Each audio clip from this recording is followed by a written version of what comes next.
May sun-dried lemon, tomato, and dalandan.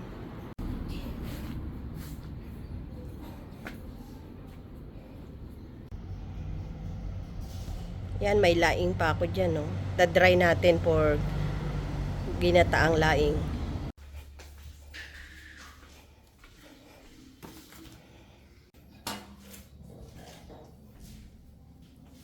Lagyan na natin dito sa jar natin ito may lemon.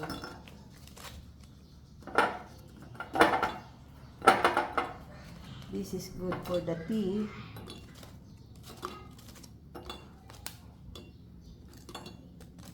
This is lemon. And this is orange. Maganda rin siyang pang-garnish o pang-topping sa food or sa mga grazing table.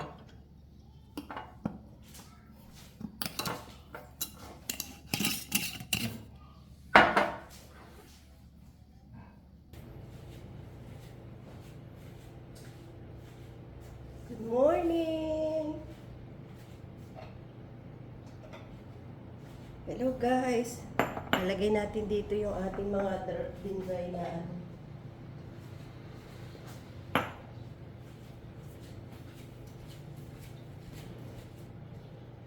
ito dry na basil at saka tarragon. Ito naman ay dry na Italian oregano. Ikikip ko ito sa bottle.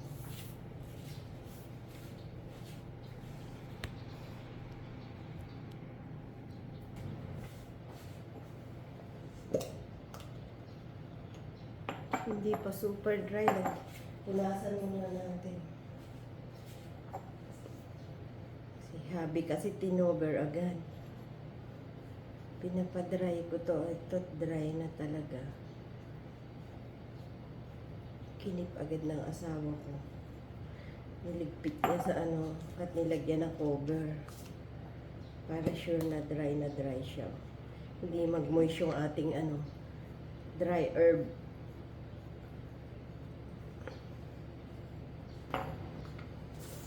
Unahin natin yung Italian oregano.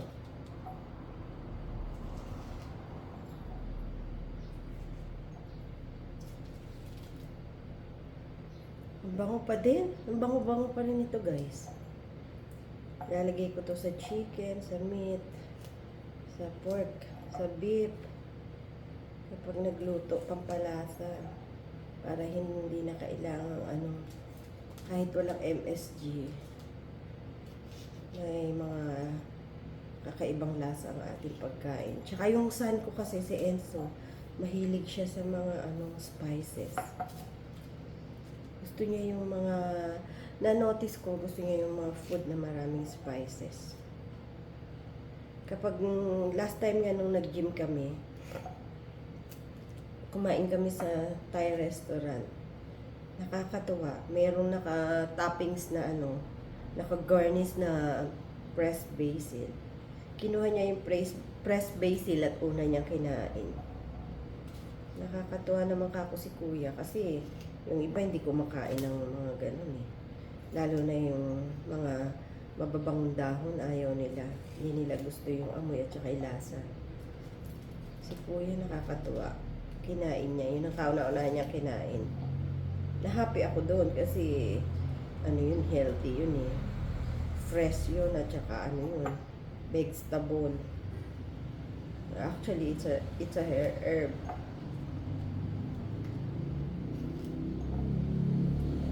Ayan o, tapon-tapon naman ang gawa ng tita nyo.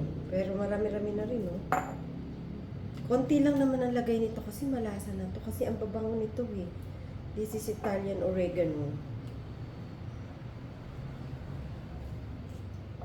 Mga harvest ko to sa sa farm. Last time na pumunta ako doon. Hindi tarragon ito, hindi oregano. Kinuha ko ito and then dinala ko rito sa bahay namin. Dito ko na dinray. Kuha nito, sun dry. Sinandry ko siya.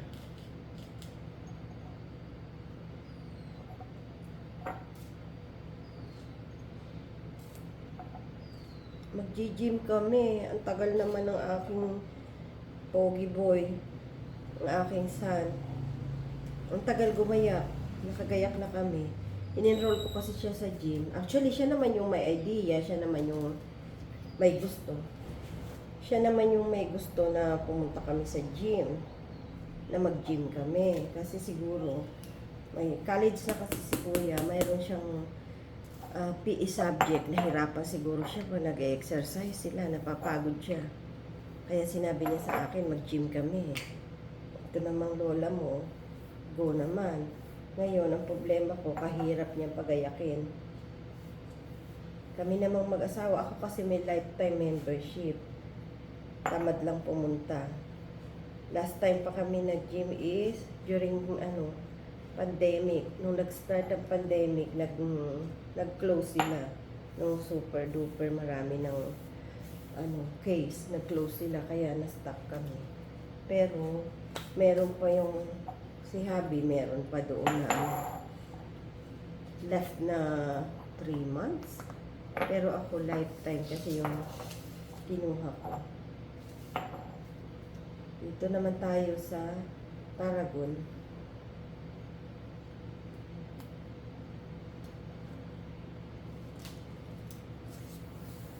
Habang hinihintay ko si Kuya, aanuhin ko na to. Babattle ko na. Nakaka-stress maghintay ng anak na matagal gumayak. Nakaka-relate ba kayo doon? Paulit-ulit na, wait ng wait. Kanina ko pa siya pinagagayak. Kaming mag-asawa, ready na. Hanggang ngayon di pa siya ready. Naku, Diyos ko po. Tagang mga bata ngayon, gano'n. Wait ng wait. Mauubos yung time. Mauubos din yung patience mo. Kaya kailangan lagi kang kakain ng patience para hindi maubos. Mag-charge ka palagi.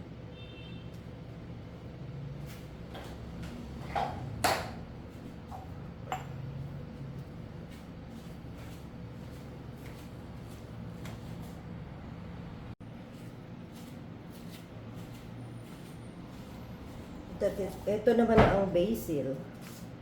Nasa basil na tayo. Parang maganda rin ang bango-bango pa rin. Parang feeling ko mas yata. Pwede mas maganda yata kung i-grind ko to.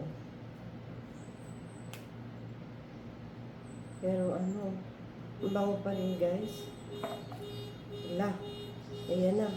Yung asawa ko, habang naghihintay kami kay Kuyang gumayak, yan, nagka-problema na ang kanyang car. Narinig niyo yung guys, nag-beep nang nag-beep. Sometimes kasi automatic nag-beep yun.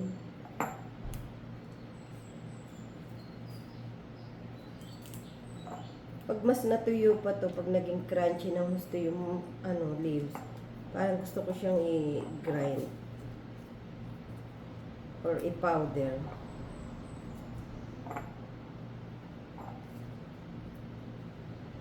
Bango. Kahit messy po na po, amoy na amoy ko pa rin yung basil. Basil na basil pa din kahit tuyo na siya.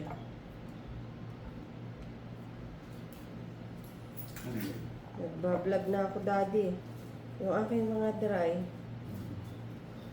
Tinignan mo ba yung plants natin?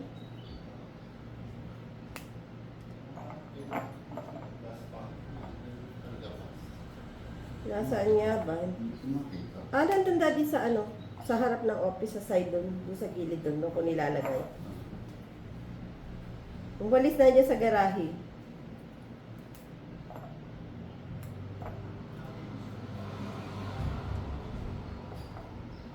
Sipag ng asawa ko, guys. Nauna na siyang nakabihis. Mabilis siyang gumayak eh. Nandun siya sa garden. While naghihintay kami kay Kuya, at kami nga ay pupunta sa gym. Ang aming schedule ay 7 o'clock. Actually, si Kuya yun. Schedule ni Kuya yun. Kasi meron siyang one-on-one training. Pero, 7:30 na. Ang lolo nyo, nakaano pa. Nasa bed pa. Ay, naku, mga bata nga naman ngayon.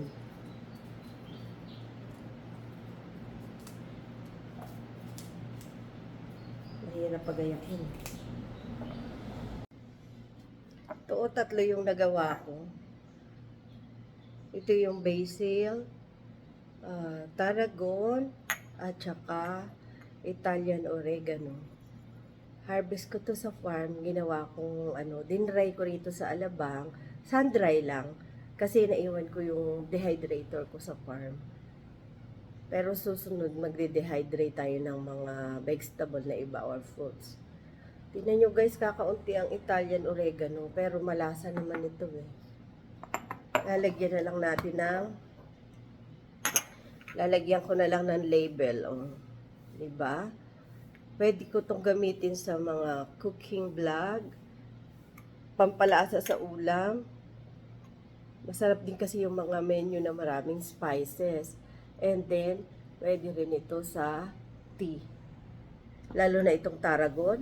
Kahit ano na to, fresh, pumitas ka lang sa cup of hot water, lagay mo siya ilang piraso ng dahon, ang sarap. Ang bango. Manamis-namis. Kahit di mo lagyan ng sugar. Actually, dapat talaga umiwas tayo sa sugar. Lalo na ako. Baka tumaas din ang sugar. Kaya dapat iwasan ng sugar para wag tumaas ang sugar. Joke. Ako lang natawa sa joke ko. Bye guys! Meron pa ako ditong dinadry. Ito oh. Curry leaf ito. Yung fresh nito nilalagay ko sa adobong mani. Pag nagluluto ako ng adobong mani, nilalagay ko siya. Masarap siya. Masarap din to ilagay sa chicken. Pagka nilagyan mo siya sa adobong mani, yung fresh niya, nagiging crunchy at pwede mo rin siyang kainin sa kasabay ng bawang at peanut. Yan o, dry na rin siya. Gagrind ko tong curry leaf na to. Para pag wala akong curry or additional mo siya dun sa may curry powder mo. At meron din dito, trial lang ito kasi maliit pa yung aking bay leaf. Yan o. 3 lang yung kinuha ko na bay leaf at kinrack ko siya, dinadry ko siya. Kinrack ko siya, inaamoy ko kung same din nung mga nabibili sa store. Actually, same din naman. Nagda-dry pa siya. Hindi pa siya super dry. Magmo-moist pa to. Meron akong 3 na bay leaf, pero hindi pa ganun kalaki. Pinruning ko siya para mabilis lumaki. Tsaka, nasa pot pa siya, ilalagay ko siya sa lupa para mabilis lumaki. Medyo mabagal lumaki. Napasin ko guys, sobrang bagal lumaki ng bay leaf. Hindi kamukha ng mga ibang trees. Hindi katulad ng mga blue ternate na tree.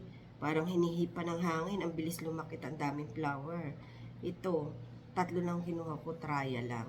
Para meron akong bay leaf na idadry. Anyway, kahit isa lang naman lagay mo nito sa chicken i-split mo lang na ganyan, malasang-malasa na. Sa menudo, kahit isa lang pwede. Trial lang ito. Dahil maliit ang bay leaf, baka magtampo, kinuhanan ko na agad ng dahon. So, ayan, more bay leaf leaves for next vlog.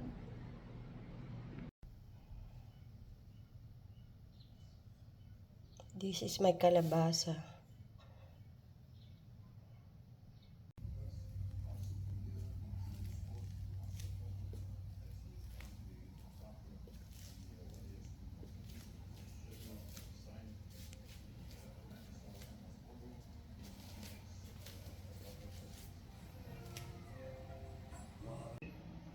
Trick or treat!